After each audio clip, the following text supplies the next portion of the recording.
Chapter 340, Shimuan 3.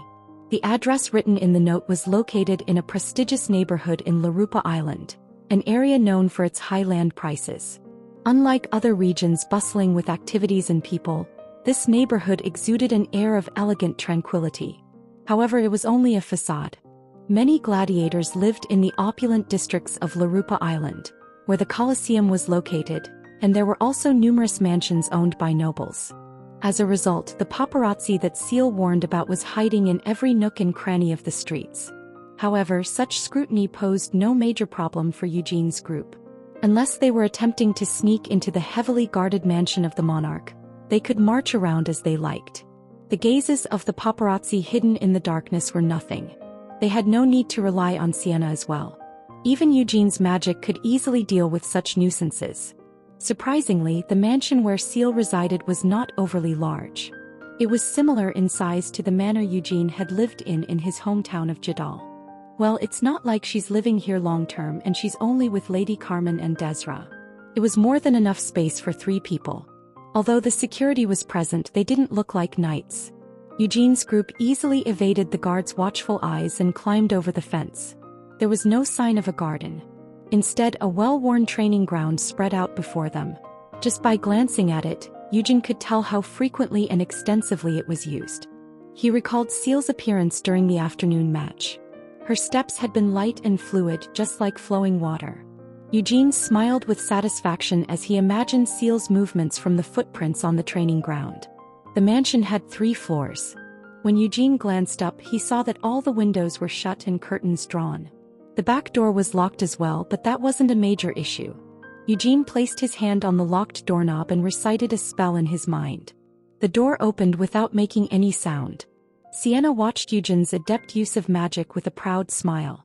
Although she didn't personally teach him magic, the magic of this era originated from her after all. Therefore, Sienna had every right to take pride in Eugene's magical abilities. "You've arrived." Carmen was sitting on a spacious sofa on the 3rd floor of the mansion. She spoke while uncrossing her legs. She had already finished setting up the table and was doing a final check. The well-maintained ashtray reminded Eugene of a collector's item.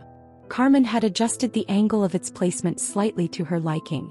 Then she took out a pocket watch from her pocket before placing it next to the ashtray on the table. She contemplated putting the cigar she had placed on the table beforehand into her mouth. However, she did not want the bitter flavor on her lips just yet, so she put the cigar over the ashtray instead. Instead, she picked up a whiskey bottle she hadn't opened yet, held it in her hand and rested her arm on the sofa's armrest. Carmen and Desra were accustomed to Carmen's deviant behavior. As such, they stayed silent while simply staring at the closed door. To be honest, they hadn't sensed the presence behind the door. As expected of Lady Carmen, they thought.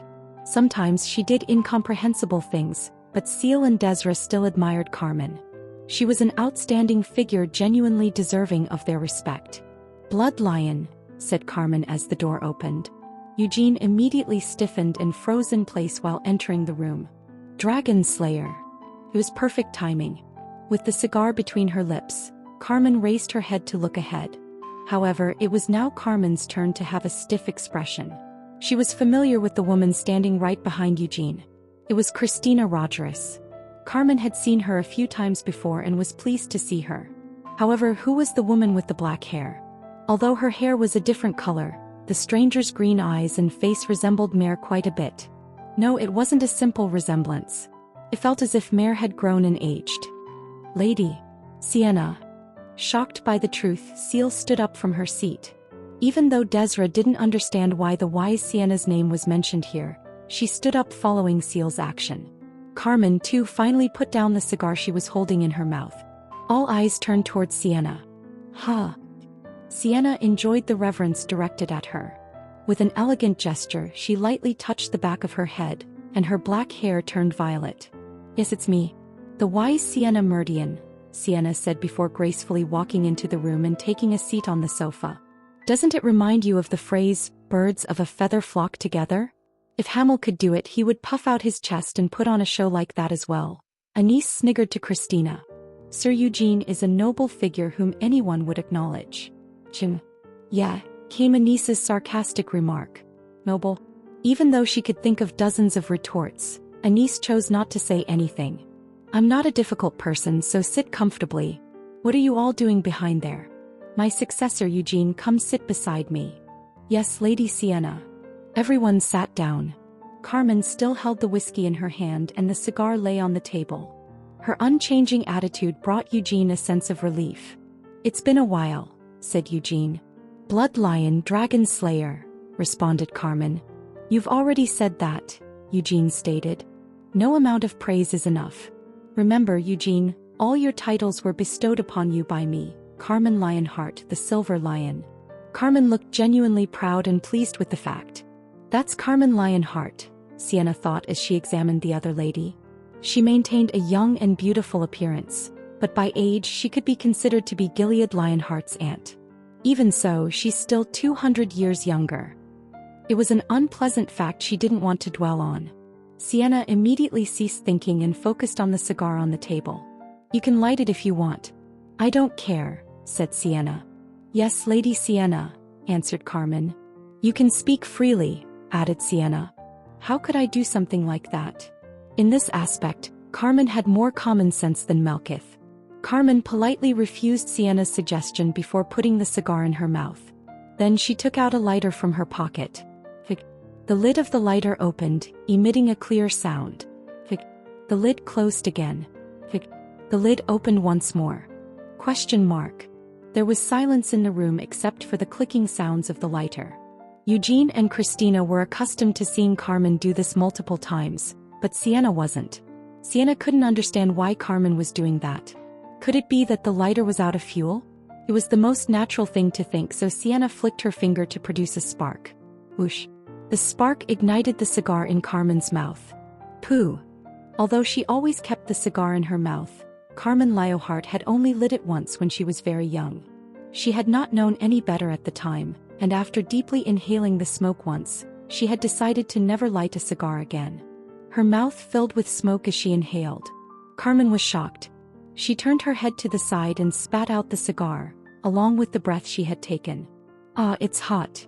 Desra, sitting next to Carmen, failed to avoid the cigar. She screamed as the fire touched her thigh. Carmen didn't care about the unfortunate accident. She turned her head to the side before coughing multiple times. Seal hurriedly poured a glass of water before handing it to Carmen. Sienna was struck dumb. The quick series of events evaded her understanding. As she stared with confusion, things quickly settled down.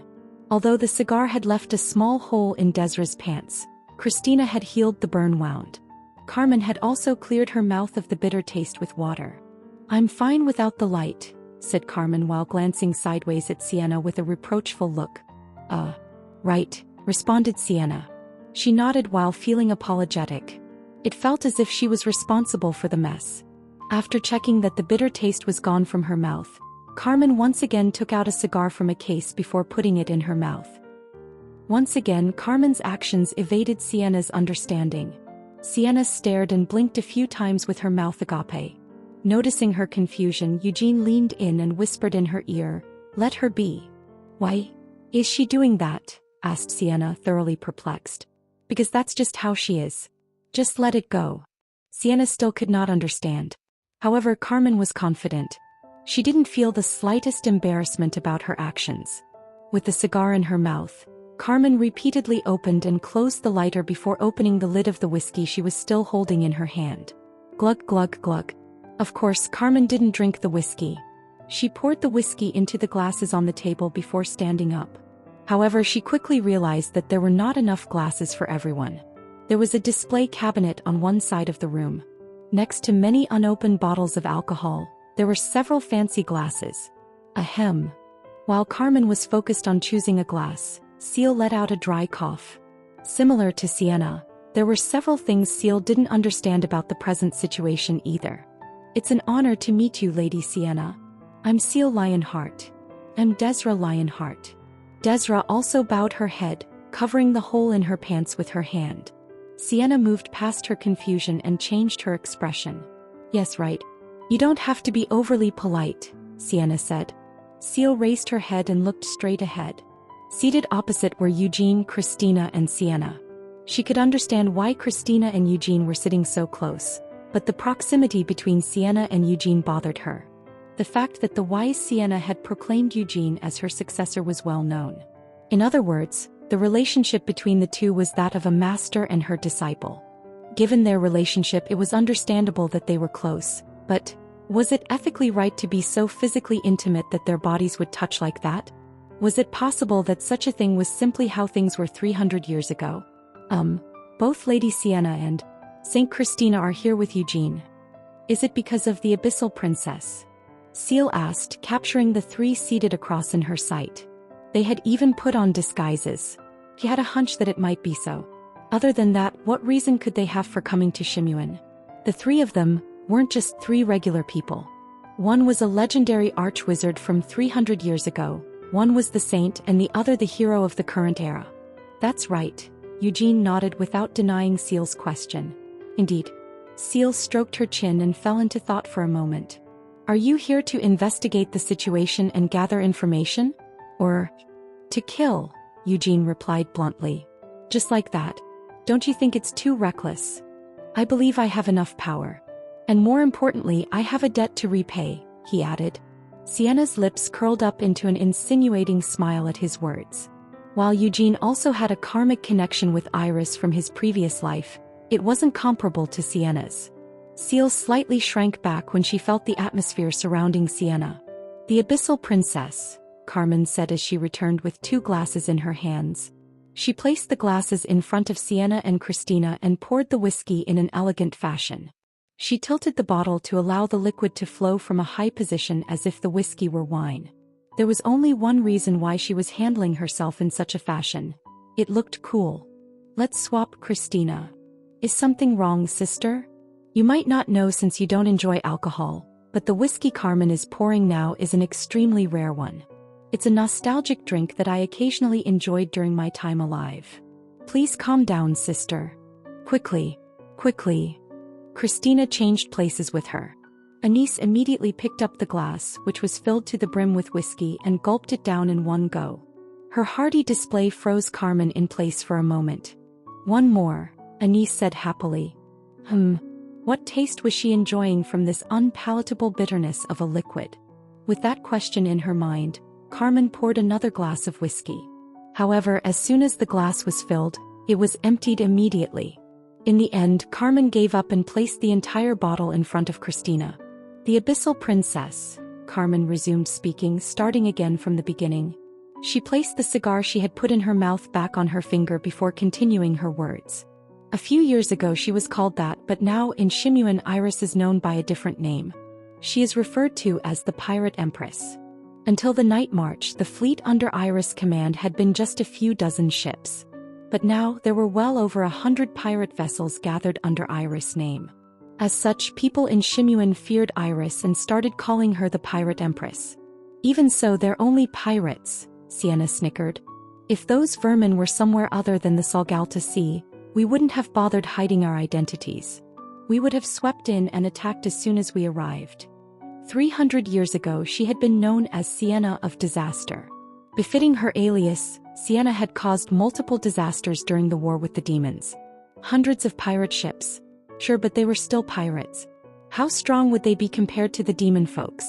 If she could keep them in place, she could create whirlpools, raise tsunamis, strike them with lightning, or even send meteors crashing down into the sea. The possibilities were endless.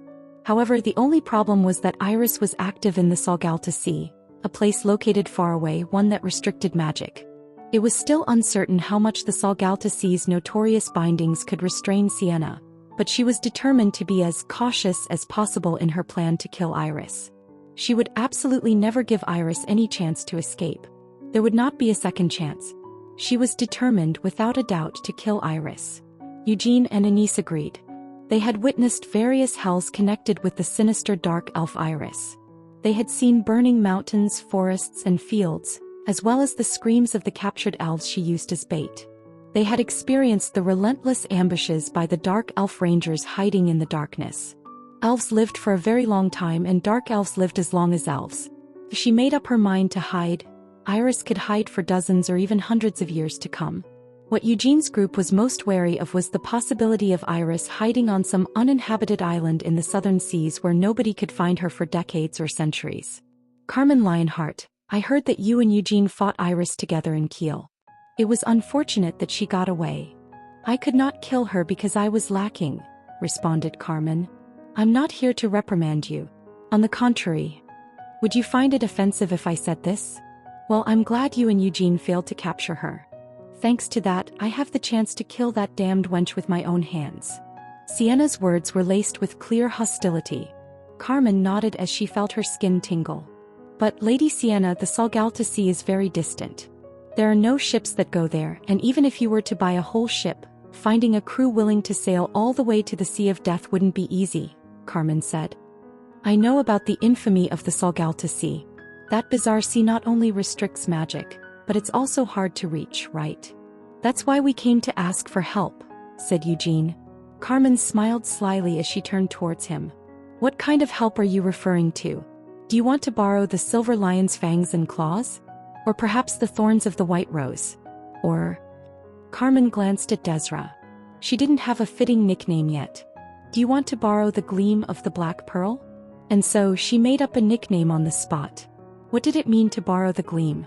Desra glanced at Carmen with confusion. However, Carmen herself didn't understand the meaning behind her words. No, not that kind of help.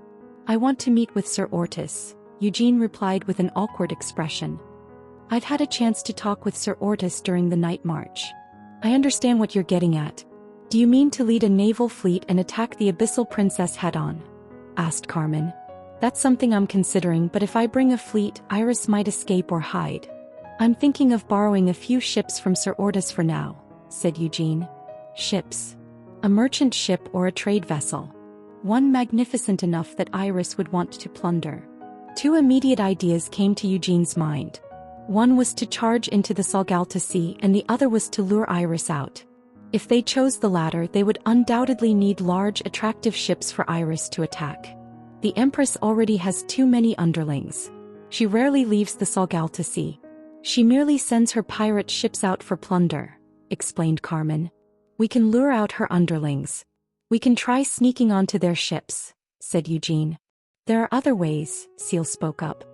Just as Lady Carmen mentioned, the Empress has too many underlings. Compared to the Salgalta Sea's navy, she may lack in numbers and strength, but her presence tips the balance enough to allow her to harass the navy. However, recently the Empress did something quite audacious. There were several rumors about Iris, some yet unknown to the world. Originally, the Empress didn't target Salgalta's naval ships and avoided conflict with the punitive fleets. But now, a month ago, the Empress' attitude suddenly changed, continued Seal. 10 warships patrolling near Salgalta Sea have vanished without a trace, Carmen interjected, nodding in agreement. That's not all. Even the cash transport ships bound for Shetter Island were taken by Iris. There were numerous islands in Shimuan, and taxes collected from the people of the islands were transported by ships. Not just the cash transport ships. Various tributes sent to the royal family are also being plundered. It's not just toll fees that they're asking for either. Ships and crews are all being kidnapped by Iris.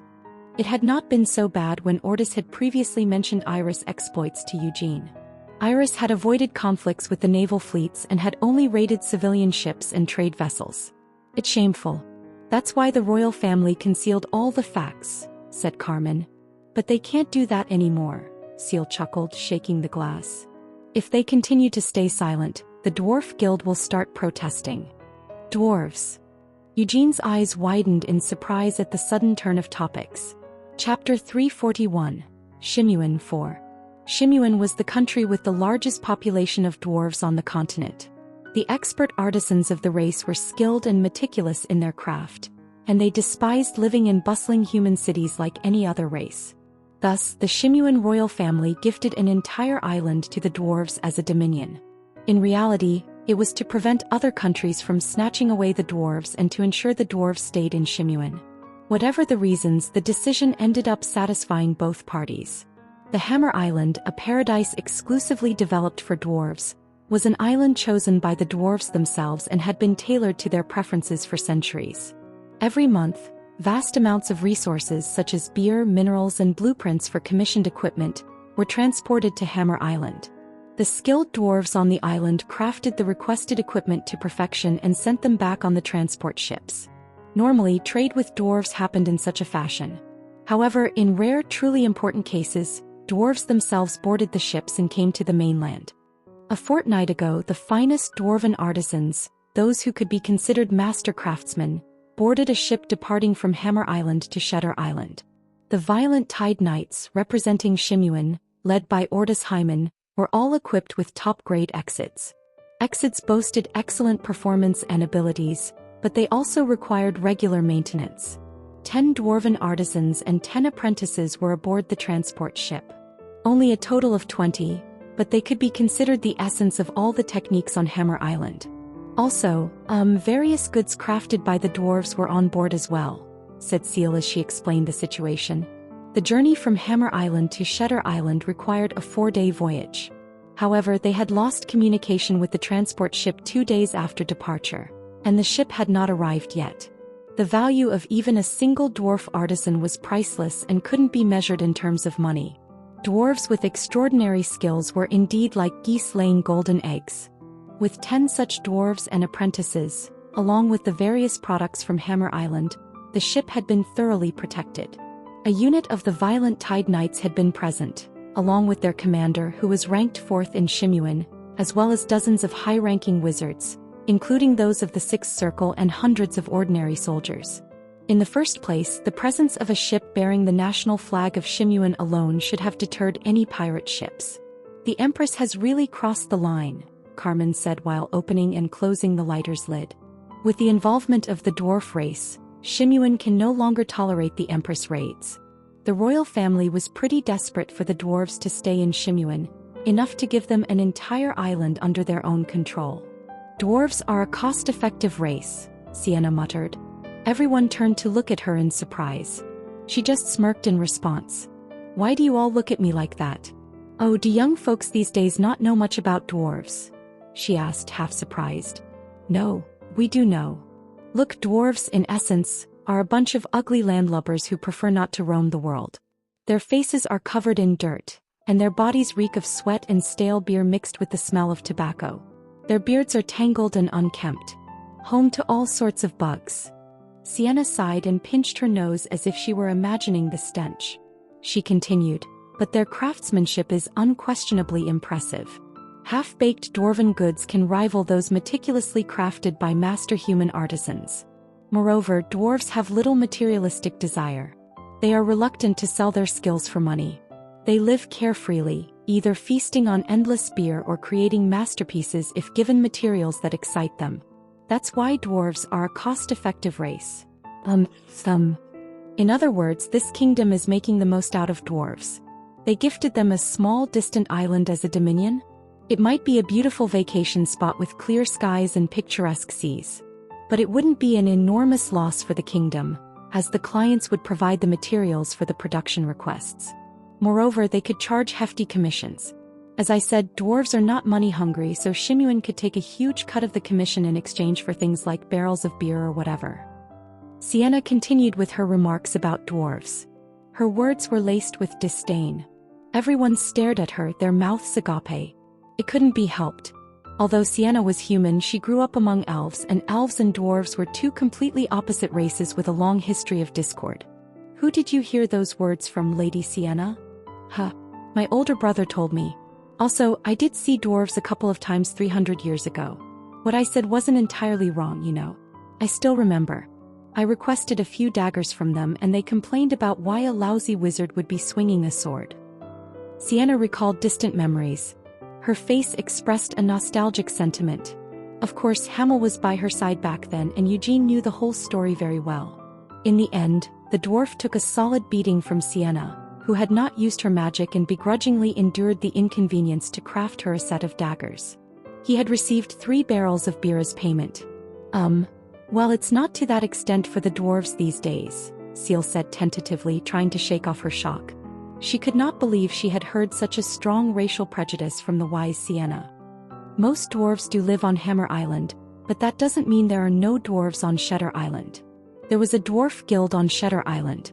They were responsible for the primary inspection of requests heading to Hammer Island. Unlike the dwarves on Hammer Island, these were young dwarves who had somewhat accepted the city life. The elders of their race were abducted en masse, so the dwarf guild is naturally up in arms.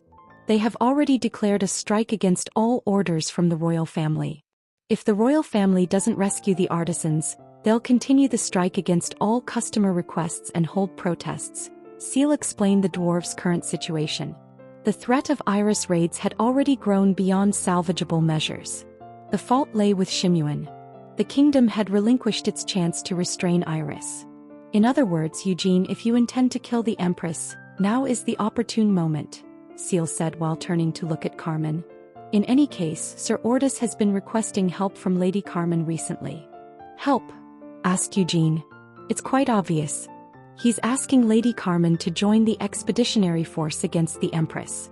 Though she may be a foreigner, she is still considered one of the strongest on the continent, said Seal. I haven't given my answer yet, Carmen commented with a shrug, placing the cigar back into her mouth. Unlike Eugene, who acted as he pleased, Carmen surprisingly had such social norms ingrained in her. She knew the significance of her existence in the Lionheart family. If she were to face a formidable dark elf like Iris, Carmen had to risk her life, so naturally she needed to consult with the family before committing to such a battle. If not for meeting Eugene today, Carmen would have already written a letter to her younger brother and the chief elder of the family, Klein, and the head of the Lionheart family, Gilead, to discuss participating in the expedition. She might have even left behind a will for Seal just in case. I thought it wasn't something I could decide on my own, even though I had enough justification. However, you could be called the great founder's successor. You the hero, the bloodlion, the dragon slayer. Isn't one or two titles enough? Eugene asked. All three describe you, Eugene Lionheart, the successor of the Great Vermouth. If you truly desire the Empress' death, the Lionheart clan will unconditionally follow your will, Carmen declared firmly. The Great Vermouth, the legendary hero from 300 years ago, was the founder of the Lionheart family. If Eugene Lionheart, the hero comparable to the Great Vermouth, wanted Iris' demise, then the Lionheart clan would undoubtedly comply with his wishes. Well then, Eugene Lionheart, I will arrange a meeting with Ortis as you wish. According to my sources, Ortis is not entirely clean, but he is not someone who would ally with the Empress, said Carmen. Eugene pondered for a moment. Initially, he planned to approach Iris under the guise of a merchant or trade vessel. However, Iris had openly threatened the kingdom's authority, and the expeditionary force was soon to set sail. No. In that case, there seems to be no need for me to meet with Sir Ortis, said Eugene. Eugene made his decision. Why did Iris' attitude suddenly change? 300 years ago, after the fall of the Demon King of Fury, Iris had become fixated on one goal. The Dark Elf was one who could truly be considered the epitome of a deep-seated delusion. Father. Her goal was the resurrection of the Demon King of Fury. Despite not sharing a single drop of blood, Iris sincerely regarded the Demon King of Fury as her father. What was ludicrous was that the Demon King of Fury had been the same. The Demon King of Fury had 4 children. Despite committing terrible atrocities, the Demon King of Fury had loved his children, including Iris. And his children loved him back. Even Eugene couldn't understand why it happened at the time. Among the children of Fury, Kamash, the chief of giants, and Sane, the vampire lord, had fallen in the war for their father's cause. The remaining 2 children, Oberon, chief of the beast folk, and Iris, princess of the dark elves, had been headed for the same fate. Yet their father, the Demon King of Fury, had sacrificed himself to allow their escape. The inexplicable act had bestowed madness upon Iris' heart. 300 years passed in a peaceful era without wars, a time when the Demon Kings no longer ravaged the lands. However, in the depths of Iris' mind, the dream of Fury being reborn lingered. Since it was impossible to resurrect her father, she sought to become the new Demon King of Fury. The conflict with Noir Giabella had been driven by such ambitions. But after being defeated and stripped of everything, she found solace in this vast sea, longing for a realm she could rule with her feet firmly planted. Iris had likely judged that she had gathered sufficient power, meaning she was seeking territory, land on which she could stand and rule. What else did she require to achieve her goal? Even the Demon King was still a king. To rule, a king needed not just a title but a domain and subjects. In her pursuit, Iris boldly tempted Shimyuan to send a crusade against her. With no more disguises to hide behind, she sought to provoke Shimyuan into action, knowing that it could no longer conceal the truth. However, this remained an issue only within Shimyuan's realm. Despite being called the Empress, Iris was still a pirate. A nation proud of being the Kingdom of Knights would hesitate to seek aid against mere pirates. Even if you send an expedition, Iris won't run away. Her confidence lies in the belief that she can annihilate any number of foes, Carmen said. She understood Iris' confidence and determination. She might capture and enslave the expeditionary forces or even turn the tables and invade Shimyuan's main island. I do not doubt Sir Ordis' abilities, but if a full-scale expedition is assembled, the number of participants will be overwhelming. It will be better to enter unnoticed. The situation is permitting it after all, explained Eugene. If the news of Eugene, the hero, Christina, the saint, and the wise Sienna joining the expedition became public, Iris might alter her attitude and evade any direct confrontation. I see, Carmen acknowledged the point. The full scale of the expedition was still unknown, but it would undoubtedly involve Shimyuan's naval fleet, along with the violent Tide Knights in full force. Ambitious warriors aspiring for fame in Shimyuan and mercenaries drawn by the scent of money would also join the cause. I want to go too, said Seal, who had been listening quietly. I am ranked 7th among the gladiators. Surely, you don't think my qualifications are inadequate? Seal, Carmen called out. Lady Carmen, you told me that some things can only be experienced and understood in real combat. Honestly, the battles in this Colosseum are more like shows than actual battles. I wondered if things would be different at a higher level, but it seems not, Seal interjected. Seal was determined not to fall behind. Moreover, my brother. He fought in a war with Eugene, didn't he? Seal questioned. You silly girl, that was in the forest and this time it's the sea, Eugene retorted. What's the difference? Seal gazed at Eugene with bewilderment. Cyan accompanied me in the fight. So what? Cyan's done it, so does that mean you have to as well? Eugene asked. So I can't. Seal answered with a question of her own. Eugene was about to answer but was stopped by Seal's determined gaze. It was much like the icy gaze he had seen from her in the northern snowfields. Although not as tearful as back then, her resolute eyes remained just as fierce. Sir Eugene, a voice spoke from the side. It was Anise. She tilted her head slightly towards Eugene and said, It's Seal's choice. Well, what's the problem? Hardships are part of life and to be taken when young, Sienna chimed in, patting Eugene's back with a chuckle. This brings back old memories. So right? You said you're 21 years old. Yes. Let's see, you'll turn 22 in a month, right? Well, I set sail across the sea at your age. That's right, at your age I ventured into Helmuth and oh boy, how much suffering I endured. Sienna shivered as she recalled those terrible times. But those days made me the wise Sienna I am now. Don't worry too much. You're Vermouth's descendant and the sibling of my successor, Eugene Lionheart. I may not care about others, but I'll look out for you. Despite almost losing her life to Vermouth, Sienna still trusted and considered him a friend. As a result, she found the young descendants, especially the twins who were not yet fully mature, incredibly endearing. He wanted to feed and care for them. However, Cyan found Sienna's attention and care burdensome and elusive, often leading him to run away. On the other hand, Seal had a different temperament. She smiled broadly at Sienna and nodded. Yes, thank you, Lady Sienna, said Seal. No need for such formalities. Get comfortable. Why don't you call me sis as well? Responded Sienna. No, that wouldn't be appropriate. Naturally, Seal didn't think she could address Sienna in such a crude manner. What do you mean you'll be looking out for her? Asked Eugene. What else, my successor? It means I'll protect her from that wretched Iris. Don't tell me you're jealous, my successor. I'll make sure to, said Sienna. Geez, we don't even know if we'll be able to use magic there. How can you say such things with confidence? Eugene interrupted. My successor. Even the Demon King of Incarceration couldn't suppress all my magic. Do you think the Salgalta Sea could, if even he couldn't do it, suppress the wise Sienna? It might be a little inconvenient, But you think it's possible to take magic away from the wise Sienna? Sienna scoffed and puffed out her chest. Remember this well, for this wise Sienna is magic and magic is the wise Sienna, she proclaimed. Heh. Eugene could only stammer, shaking his head without finding a suitable response. Chapter 342, Seal Lionheart 1. Firstly, she dismissed the guards and servants of the mansion. Though it was a sudden move, they were promised generous severance. As such, they accepted their layoffs without much ado.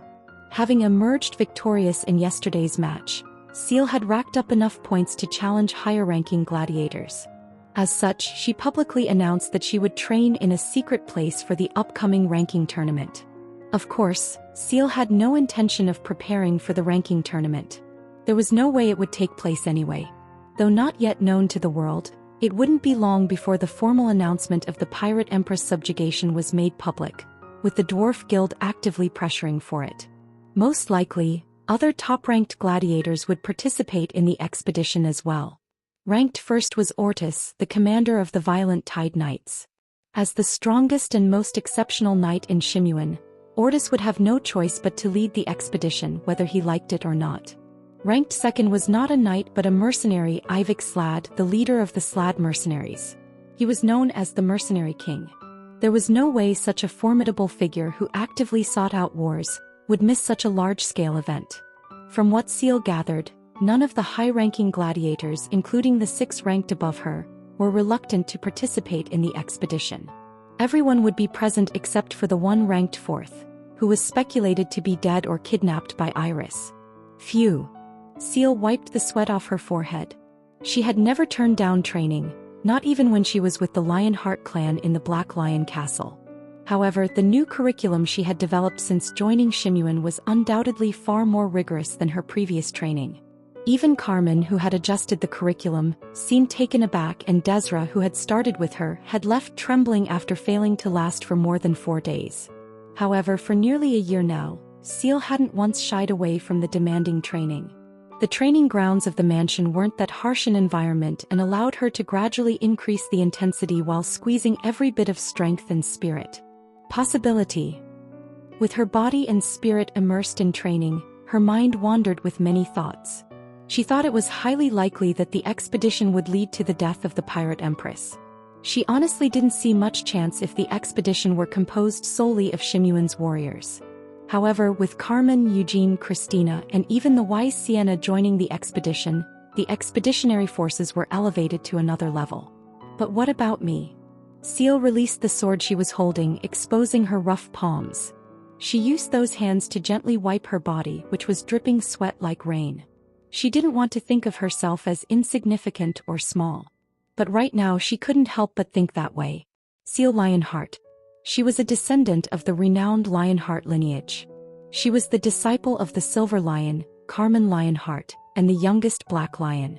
Likewise, she was also the youngest of the 12 finest of Shimuan. However, the moniker youngest inherently reflected the possibility of her being immature or inexperienced. Seal didn't deny this fact. She was still 21 years old and hadn't accumulated enough experience. Could I be of help? That thought had plagued Seal since dawn. She wished not to dwell upon such ponderings, and if possible, she wanted to look away to ignore the burgeoning thoughts. But she couldn't. No matter how much she tried to dismiss the doubts, they kept coming with full force. Can I really go with them? It was Seal who had first declared her wish to accompany them, and she had no intention to retract them now. After all, merely following was something anyone could do.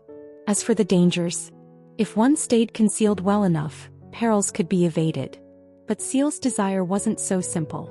She wished to stand alongside Eugene. Just as her elder brother Cyan had done, Seal wanted to brave wars and face perils with Eugene. She had received a letter from her brother.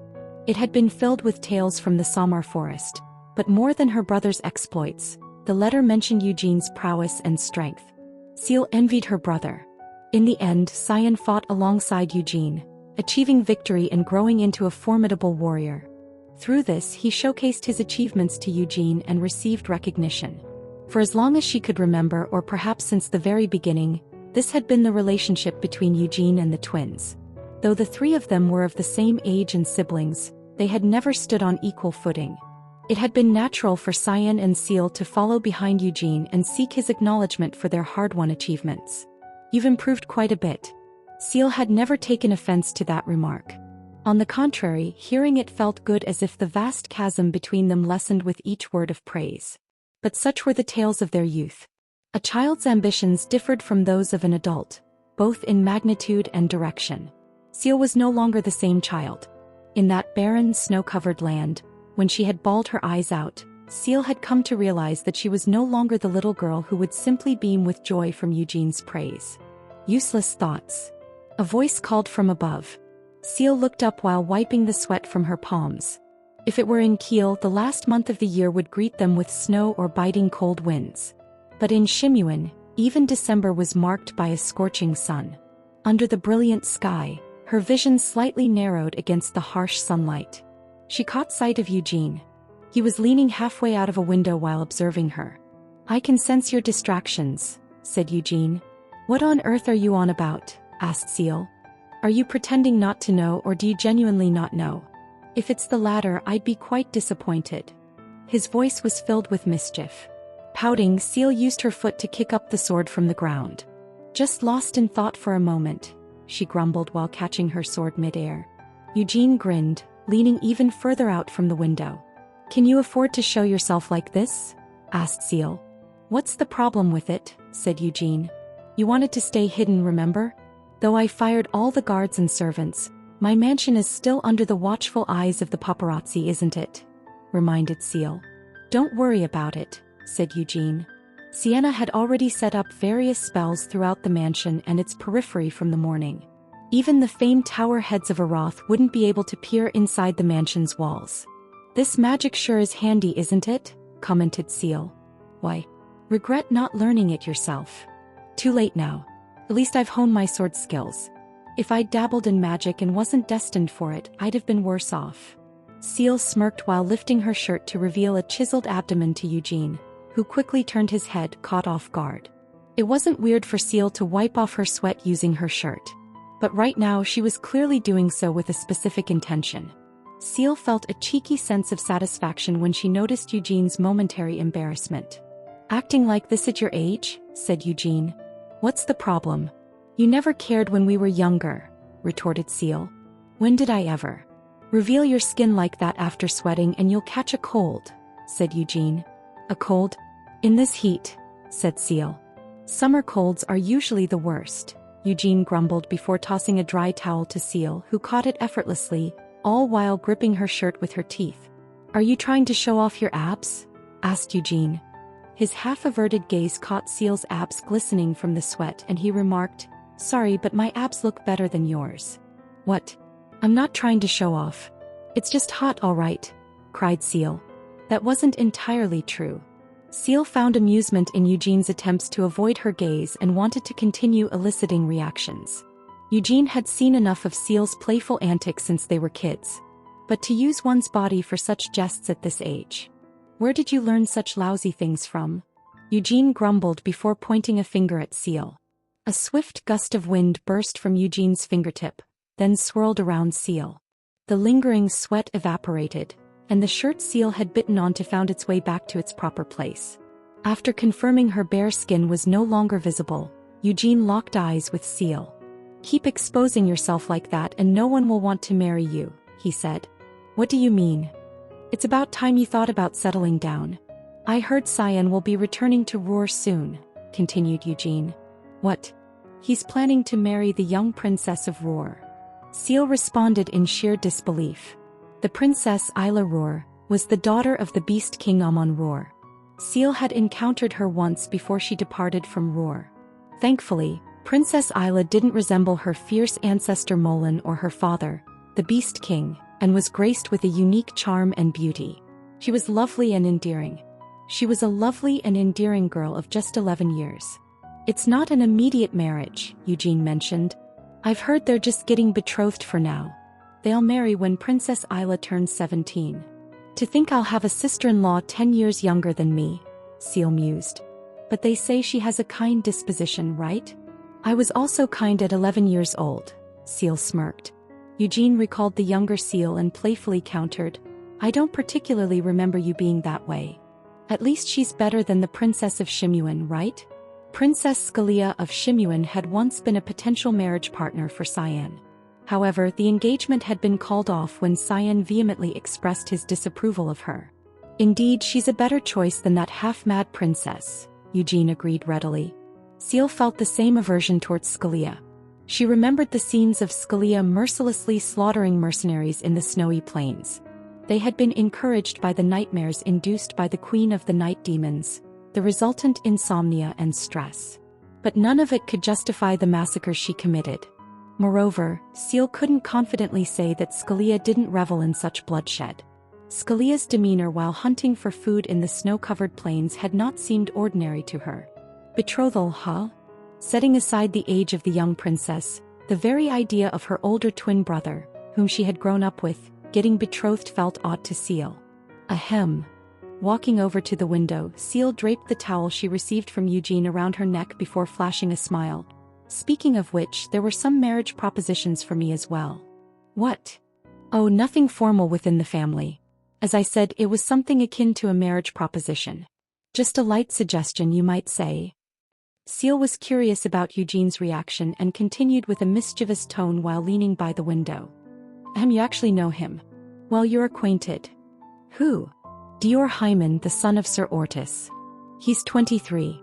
He might not have a high-ranking position, but that's only because he doesn't partake in the battles. In reality, he's quite renowned for his skills, Seal said casually. Say something, show some reaction. Seal feigned nonchalance but observed Eugene keenly as she pushed further. Sir Ortis suggested it several times. He has suggested that Dior and I have dinner together. The reason is quite apparent, isn't it? Eugene sighed. Well, actually, it's not just Sir Ortis. While in Shimuan, I received several such propositions. Well, although I never accepted any proposals, many have pestered me with requests to meet their accomplished sons. It seemed they had aged without noticing. Eugene felt a complex swirl of emotions as he gazed down at Seal. Seal was unable to discern exactly what sentiment was hidden behind his expression. Did I say something unnecessary? Seal shook her head while clearing her throat. Well, I haven't thought about marriage at all. But how about you? She wanted to ask but found herself voiceless. It wasn't an out-of-place question. It was merely a simple inquiry in line with their current conversation. I don't want to hear his answer, Seal realized suddenly. The fear loomed over her. The image from the night before constantly replayed in her mind. She remembered how physically close Saint Christina and the wise Sienna had been to Eugene. What exactly did it mean? Were they allowed to do that? She neither knew nor wished to know. She feared the truth. Seal hesitated, then composed her expression before looking up. If you're free, come down here, she said. There was no need to press him for an answer. She'd always been perceptive, so she would come to know the truth before long. Smiling as though nothing was amiss, Seal said, Aren't you feeling stuffy staying in the room? I was just about getting bored, responded Eugene. Then why didn't you go out with Lady Sienna and Lady Christina? Asked Seal. Why would I follow the girls shopping? Well, you could help carry their purchases. Seal grinned at Eugene while rolling up her sweat-soaked sleeve before continuing. You avoided it, thinking you might be swayed by them. Not at all, responded Eugene. Sure. Regarding last night's discussion, I think it's a good idea. Stop your nonsense, Eugene said with a solemn expression. His shoulders trembled momentarily. You expect me to cross-dress? Do you think that makes any sense at all? It was a topic from their conversation the previous evening. Eugene, Sienna, and Christina decided not to formally join the expedition but to join through Carmen and Seal. While entering the expeditionary forces required a rigorous check for ordinary warriors, Carmen could easily bypass it. Whether as free knights, mercenaries, or retainers, Eugene's group would join Carmen and Seal for the punitive expedition. However, there was a minor issue. Eugene was the only man in the group. If you're hiding your identity, why not do it thoroughly? Who would suspect the illustrious Eugene Lionheart, the hero, to join the expedition while disguised as a woman? Said Seal. Anyone in their right mind wouldn't. Eugene exclaimed. Exactly. Even the pirate empress wouldn't suspect it.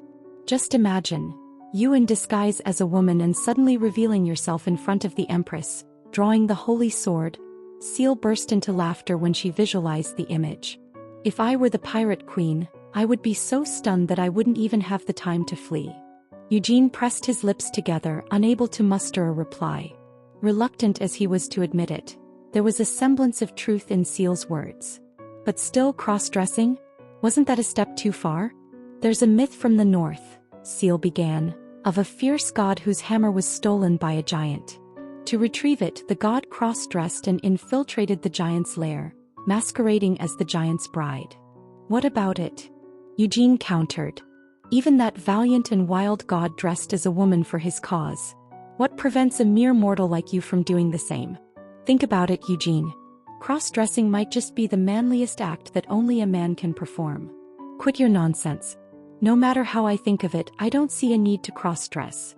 I could disguise myself as a mercenary, or if push comes to shove, just stow away. To join the expeditionary force as a mercenary, you'd need a ranking. Even with Lady Carmen's influence, it's a hard thing to meddle with. That's why Lady Sienna and Saint Christina chose to board the ship as Lady Carmen's attendants. If it's about ranking, register me as a gladiator now. Just give me a few days and I guarantee my name will be among the top 100. Eugene spoke through gritted teeth. And as for you, Seal, always teasing me. Do you really wish to see me cross-dressed that badly? Yes, I'd love to see it. Have you lost your mind? Why, you might pull it off quite well. Granted, your stature and muscles could be an issue, but your face. Well, it's rather pretty, isn't it? Enough with the nonsense. Draw the phantom rain sword. Eugene was done discussing the topic of cross-dressing. Undoing the cuffs and rolling up his sleeves, he beckoned Seal closer. I noticed from our duel yesterday and your training today that your swordsmanship has improved. Let's spar. It's been a while.